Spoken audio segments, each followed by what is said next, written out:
causó un gran impacto en la Iglesia. 43 años después de su muerte, los funcionarios desenterraron su cuerpo, quemaron sus restos y arrojaron las cenizas al río Swift. Aún así, no pudieron deshacerse de él. Sus enseñanzas, aunque suprimidas, continuaron extendiéndose. Bienvenidos a este resumen de la vida de John Wycliffe.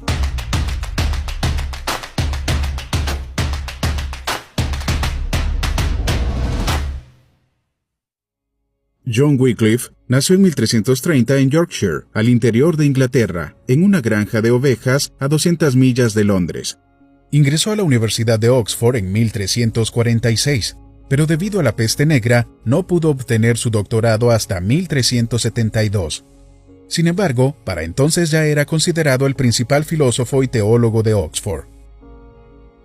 Se aplicó rigurosamente al estudio de la teología y de las Escrituras.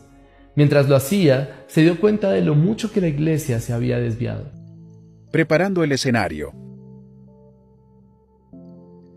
En la década de 1370, John Wycliffe produjo 3 obras significativas. La primera, sobre el dominio divino, apuntó a la autoridad papal. Wycliffe no pudo encontrar una orden bíblica para el papado.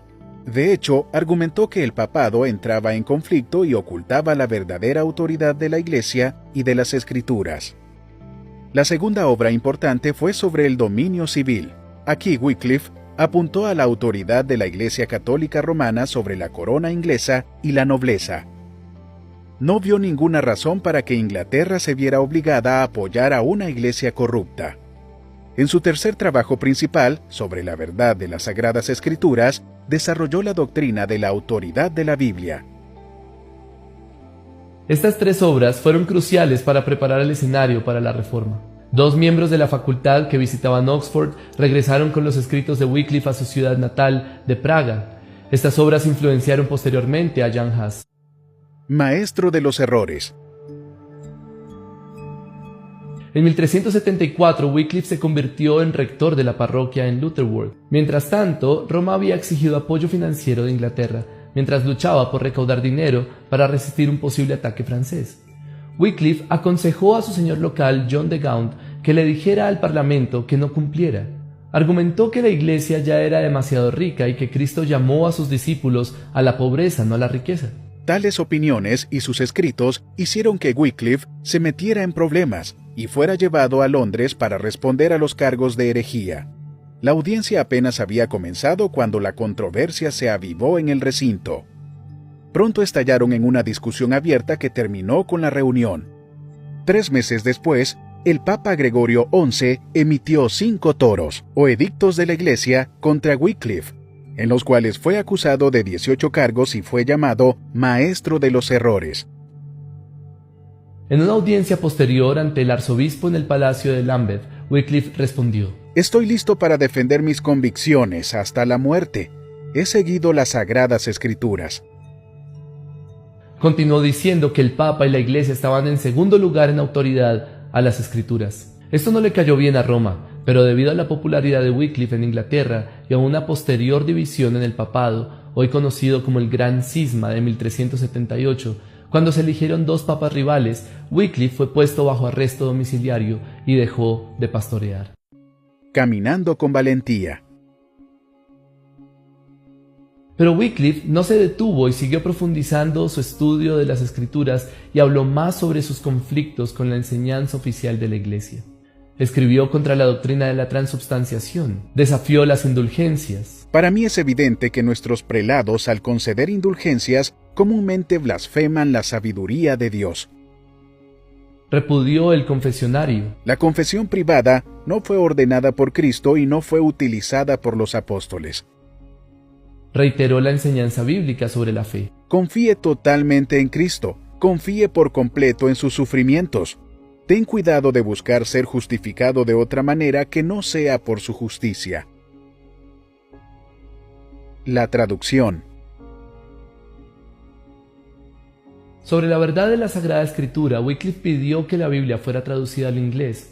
Según la ley católica romana, traducir la Biblia a un lenguaje vulgar y común era una herejía castigable con la muerte. Creyendo que cada cristiano debería tener acceso a las Escrituras, ya que solo las traducciones en latín estaban disponibles en ese momento, comenzó a traducir la Biblia al inglés con la ayuda de su amigo John Purvey. La Iglesia se opuso amargamente a ella. Con esta traducción, las escrituras se han vuelto vulgares y están más disponibles e incluso para las mujeres que pueden leer que para los eruditos, que tienen una gran inteligencia. Así que la perla del Evangelio está esparcida y es pisoteada por los cerdos. Wycliffe respondió: Los ingleses aprenden mejor la ley de Cristo en inglés. Moisés escuchó la ley de Dios en su propia lengua. También lo hicieron los apóstoles de Cristo. Pero no solo era necesario traducir la Biblia, también tuvo que ser copiada y distribuida. Este proyecto se emprendió antes de la invención de la imprenta, inventada en 1440, por lo que las copias tenían que hacerse cuidadosamente a mano. A pesar de los desafíos, cientos de Biblias fueron producidas y distribuidas por el ejército de pastores de Wycliffe, quienes predicaron en toda Inglaterra. Los seguidores de Wycliffe llegaron a llamarse Lollardos. Firme hasta el fin. Wycliffe permaneció convencido de la autoridad y la centralidad de las Escrituras y se dedicó al llamado de su vida, ayudar a los cristianos a estudiar la Biblia. John Wycliffe murió el 30 de diciembre de 1384, casi exactamente 100 años antes de que naciera Martín Lutero. Murió antes de que se completara la traducción y antes de que las autoridades pudieran condenarle por herejía. Su amigo Purvey es considerado responsable de la versión de la Biblia Wycliffe que tenemos hoy. En 1415, el Concilio de Constanza, que condenó a muerte a Jan Hus, declaró a Wycliffe un hereje.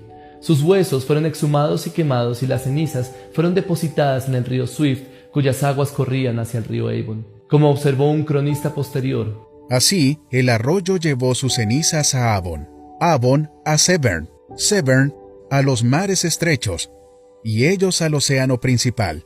Y así las cenizas de Wycliffe son el emblema de su doctrina que ahora está dispersa en todo el mundo. John Wycliffe ha sido llamado la estrella de la mañana de la Reforma. ¿Y tú, qué piensas? ¿Cuál crees que fue el legado más importante de John Wycliffe? ¿De qué forma puedes ser valiente para llevar las verdades del Evangelio a una sociedad cada vez más alejada del Señor? Déjanos tus comentarios y suscríbete a nuestro canal para ver más contenido como este.